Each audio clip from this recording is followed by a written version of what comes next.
proses hujan ni dari air laut. Jadi penguapan air laut ni naik ke atas, kemudian membentuk awan. Tapi bila turun, dia tawar. Tawarnya air hujan itu menjadi rahmat kepada manusia dan hidupan. Kemudian Allah sebutkan dalam Al-Quran, Allah sifatkan hujan sebagai air yang paling bersih. Wa anzalna minas samaa'i ma'an tahura. Kami turunkan daripada langit air yang suci. Jadi air yang antara air yang paling bersih, air hujan. Kita kata air laut, air sungai, mungkin dia terdedah ke ada pencemaran. Air hujan fresh Allah jadikan. Allah jadikan terus turun sampai ke kita. Itulah kebaikan air hujan ni. Maka setengah orang ni yang mempercayai hujan ini boleh memberikan efek kesihatan kepada manusia dalam tujuan perubatan. Mereka menggunakan air hujan. Kemudian bila Nabi SAW pada dalam sebuah hadis yang sahih, Aisyah menceritakan ketika mana langit mendung, maka Nabi berasa kelongsingan. Aisyah melihat Nabi memandang ke langit. Kemudian Nabi masuk ke rumah. Kemudian Nabi sentiasa memastikan keadaan langit dalam keadaan yang risau, berusik, sehinggalah turun hujan. Maka Aisyah bertanya kepada Nabi, kenapa Nabi jadi macam tu?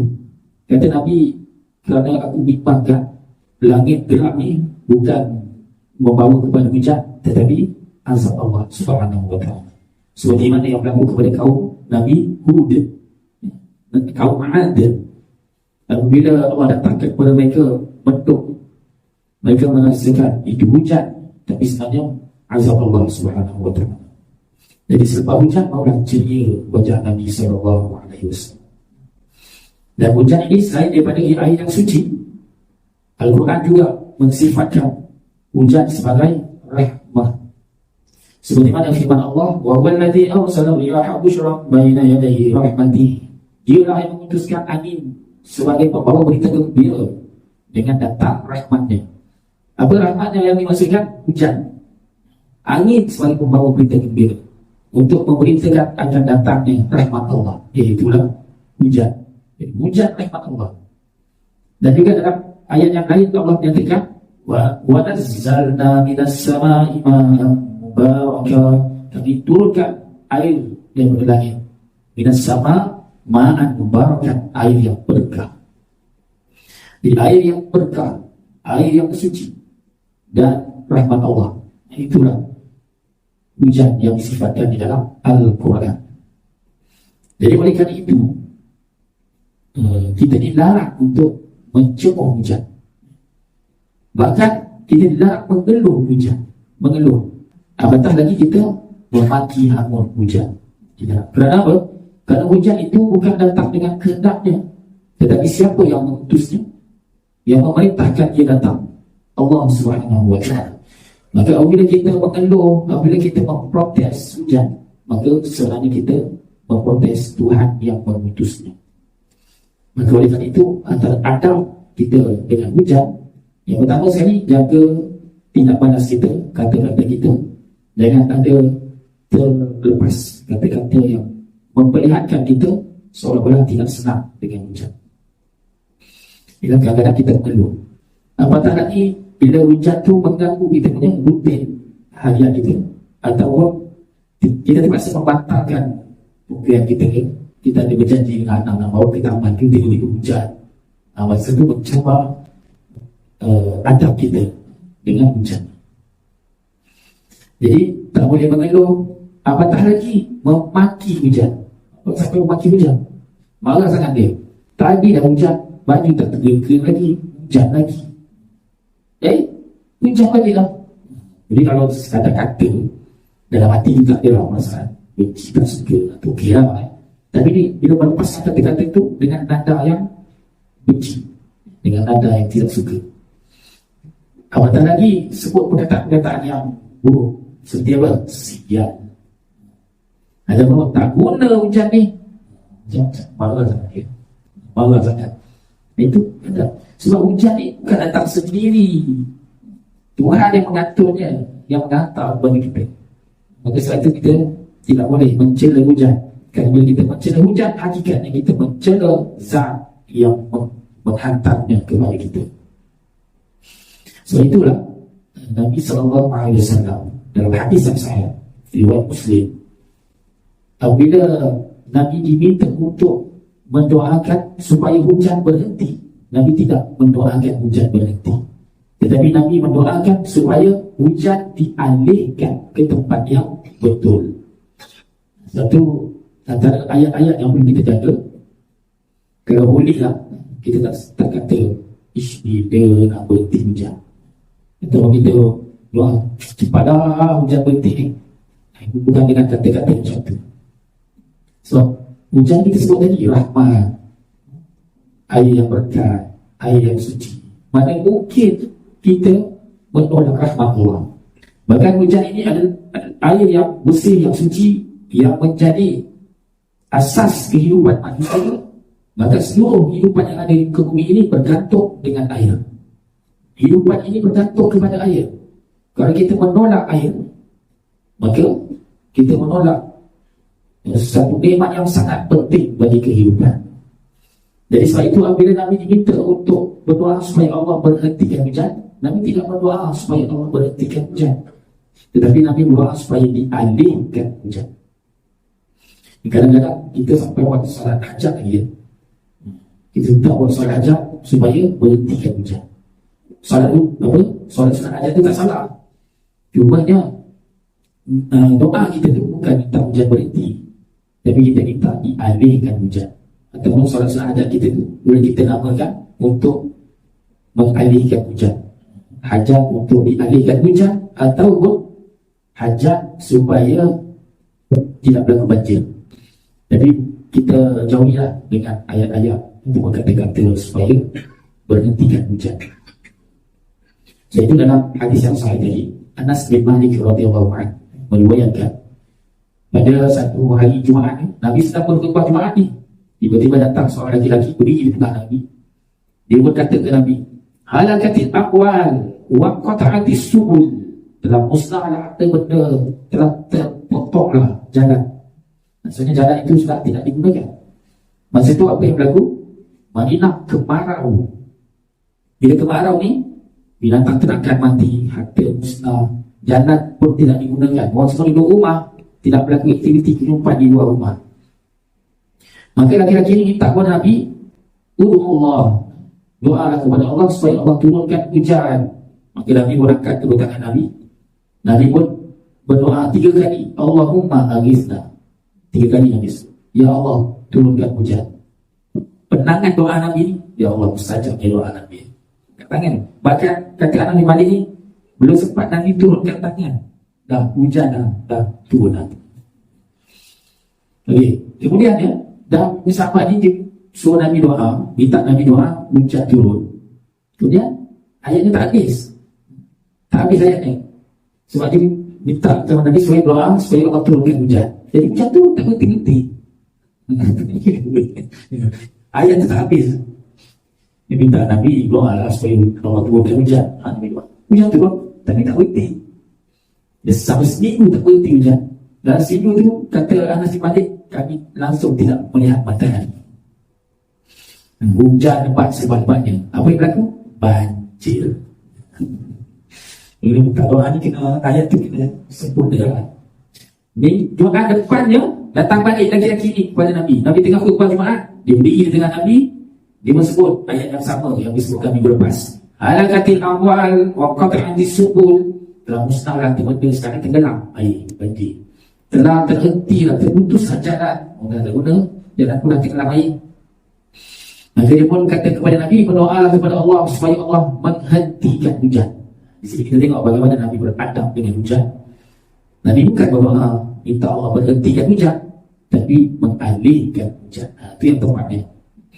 Kalau hujan berhenti, kita nak dapat sumber air di mana? Kan? Jadi Nabi berdoa macam ni, Allahumma hawalaina wa la alaina, Allahumma ala al-akabi wa zirab wa udhuril awdiyah wa madamiti syajar. Ya Allah, turunkanlah hujan di sekeliling kami, jangan di atas kami. Maksudnya jangan menimpa atas kami. Itu akan menjadi membawa keburukan kepada kami. Allahumma alal akram, turunkan hujan ini ke bukit-bukit, wazirab, ke batasan-batasan yang tinggi, wa manabit wa budunil awliya, ke lembah-lembah, wa manabit syajar, ke hutan-hutan. Kita minta Allah alihkanlah hujan ini ke tempat ke sana supaya apa? Tidak membawa keburukan kepada kehidupan manusia. Nah, itu doa yang betul ya. Tapi itulah tujuan kita berdoa ni, untuk dialihkan hujan. Maka sebab itulah bila kita sebut hujan ini air yang berkah. Satu hari yang ini adab yang kedua. Ada yang pertama, kita jaga kata-kata, jangan sampai kita mencela hujan, mengeluh pun tak mahu. Yang keduanya, kita jangan minta berhenti hujan lah. Cumanya yang terbaiknya ialah kita minta dialihkan hujan. Ya Allah, alihkanlah hujan. Kalau kita tak tahu doa ada masalah tadi, kita doa dalam bahasa Melayu saja boleh. Cuma tadi kalau rasa panjang sangat, alal akam wa zirah wa wudu. Nak yang pendeknya, Allahumma hawadaina wa la alaina. Jadi ini doa ni bila? Ketika hujan lebat, ketika kita merasakan takut-takut akan berlaku bencana alam, banjir dan sebagainya, maka ketika itu kita berdoa macam tadi tu. Baik. Jadi antara adab yang berikutnya ialah Nabi yang berdoa ketika mana hujan turun. Apabila hujan mula turun, maka Nabi berdoa, Allahumma sayyiban nafi'ah. Ya Allah, jadikan hujan ini hujan yang bermanfaat. Jadi ketika mana? Ketika hujan mula turun, baru turun. Kemudiannya bila hujan semakin lebat dan kita tak mahu berlaku bencana alam, maka kita berdoa ni yang tadi tu, Allahumma hawalaina wa la alaina, Allahumma ala al-akram wa zirah wa mudun awliya wa manabiti syajar. Dan apabila selesai hujan, maka kita berdoa, umbirna bifadlillahi wa rahmatih. Kita baru ditimpakan hujan, baru diberikan hujan dengan kurnia Allah dan rahmatnya. Ini bila selesai hujan. Tengok, ada doa di awal hujan, di tengah hujan, di akhir hujan. Jangan lupa doa-doa ni. Dan selain daripada itu, disunatkan juga kita berdoa. Doa apa-apa yang kita nak minta dengan Allah. Kenapa? Doa ketika turun hujan adalah doa yang mustajab. Termasuk doa-doa yang sangat mustajab ialah berdoa ketika hujan turun. Kenapa? Hujan itu rahmat Allah. Sedang rahmat Allah turun, ketika itu kita berdoa. Hujan juga boleh menjadi malapetaka dan juga boleh membawa rahmat. Jadi hujan ini adalah tentera Allah. Sebab itu kalau kita lihat dalam Al-Quran ada menyebutkan cerita tentang kaum Nabi Nuh alaihi salam. Jadi Allah hantar hujan dan daripada bumi keluar air, dan apa yang berlaku pada bumi ini tenggelam. Tujuannya apa? Untuk mengazab kaum Nabi Nuh yang ingkar, yang hanya selamat hanya dalam kapal Nabi Nuh. Yang lain daripada itu semuanya tenggelam dengan banjir. Jadi hujan menjadi tentera Allah. Allah hantar hujan untuk mengazab kaum yang ingkar. Bila semua kaum kafir telah musnah dengan banjir ini, maka kemudian Allah perintahkan supaya langit menahan airnya daripada turun dan supaya bumi menelan semula air. Dan seperti mana firman Allah, wa qila ya ardu wala'i ma'ak wa ya sama'u aqlihi wa ghidal ma'u wa qudiyal amru wastawat 'alal judi. Okey. Ayat ni kita dengar dalam doa-doa ketika surah Hajj tu mengelakkan daripada banjir, dibaca ayat ni. Apa hukum kita berdoa dengan ayat ni? Ayat ni ada di surah Hud. Sebagian ulama membolehkan kita bertawarruk, bertawassul dengan Al-Quran. Cuma kalau kita nak baca ayat ni, kita baca sempurna. Baca sempurna. Pangkat ayat tu, wa qila ya ardu bala'i ma'aki. Kita jangan tinggalkan. Setengah orang dia tak baca wa qila tu, dia ambil daripada ya am. Bila kita ambil daripada ya ardu bala'i ma'aki wa ya sama'u aqlihi. Maksudnya apa? Wahai bumi, telanlah airmu. Jadi siapa yang perintahkan bumi? Dia pula yang perintahkan bumi. Dia pula jadi Tuhan. Jadi dalam ayat ini sebenarnya yang memerintahkan bumi menelan air, langit supaya berhentikan hujan. Itu Allah yang memerintahkan, bukan kita. Jadi kita ambil pada ayat itu, wakila dikatakan, Allah mengatakan, ya ardu bala'i, wahai bumi telanlah airmu. Siapa yang perintahkan? Allah yang perintahkan. Jadi bila kita nak berdoa dengan ayat ini, kita ambil daripada awal ayat. Wakila ya, kita baca ayat itu sebagai bertawassul dengan Al-Quran. Dan selain daripada kita sebut tadi, hujan ini menjadi azab kepada kaum yang ingkar, dan hujan menjadi rahmat kepada kaum muslimin di dalam peperangan Badar. Tahu tak tuan apa yang berlaku pada malam berlakunya peperangan Badar? Allah turunkan hujan. Bila Allah turunkan hujan ni, yang ajaibnya hujan ini hanya turun di tempat kaum muslimin tentera Badar. Adapun di sebelah tempat musuh, hujan tak turun. Yang utamanya Tuhan beri air kepada kaum muslimin. Yang keduanya, bila hujan turun ni, Allah buat kaum muslimin ni rasa mengantuk. Dan dengan hujan turun, dengan sejuknya, dengan nyamannya, sedap tidur. Maka tentera muslimin pun tidur dengan nyenyaknya pada malam itu. Supaya apa? Supaya bila cukup tidur, stamina pun dalam keadaan yang terbaik untuk bertempur dengan pihak musuh. Jadi Allah turunkan hujan sebagai rahmat. Okay. Dan antara adab yang kita satu bukan sekadar adab kita, tapi sunnah Nabi yang telah dilupakan, yang diabaikan, iaitu bertabarruk dengan air hujan, mengambil keberkatan dengan air hujan. Jadi disebut oleh para ulama kita sunnah Nabi SAW yang tidak dibudayakan. Apa dia? Mengenakan air hujan pada sebahagian tubuh badan. Dalam hadis yang sahih, kata Anas bin Malik, ketika kami bersama dengan Rasulullah, tiba-tiba hujan turun, maka Nabi menyelak kain Nabi, menyelak baju yang Nabi pakai, supaya hujan itu kena pada tubuh badan Nabi. Maka Anas pun bertanya kepada Nabi, kenapa Nabi buat begini? Kata Nabi, li'annahu hadithu ahdin bi rabbih, kerana hujan ini makhluk yang baru sahaja Tuhan ciptakan. Dan kemudiannya orang bertanya kepada Ibnu Abbas radhiyallahu anhu, kenapa bila hujan turun kita kena buka baju ni, kenakan dengan hujan? Kerana kata Ibnu Abbas, kerana hujan itu rahmat Allah, dan kita nak sebahagian rahmat itu kena kepada kita. Maka sebab itu bila hujan turun ni, apa kata sunnah Nabi, kita kenakan kepada, bukan kena pada baju tak cukup, Nabi buka baju Nabi itu.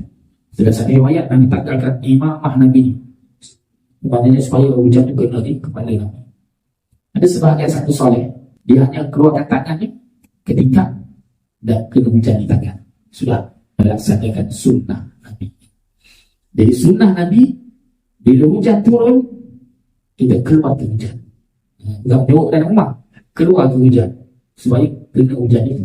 Tak kira lah sama ada hujan tu di permulaannya ke, di pertengahannya ke, ataupun di hujung-hujungnya, semua boleh. Yang pentingnya air hujan. Tapi kita hari ini bila hujan turun, jadi payung. Tak apa, cari payung tu tak salah lah, takut sampai pasal kesedihan.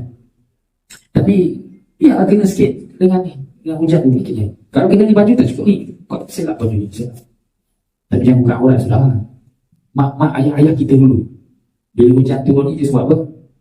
Pergi main hujan ni, hidup mak, main hujan. Dia suruh main hujan. Tapi mak ayah anak kita, kita lah, mak ayah anak kita tak bagi main hujan, takut demam. Tak nak main hujan pun kena ibadah di tangan kita kan, untuk melaksanakan sunnah. Itulah yang Nabi buat, dan itulah yang salafus soleh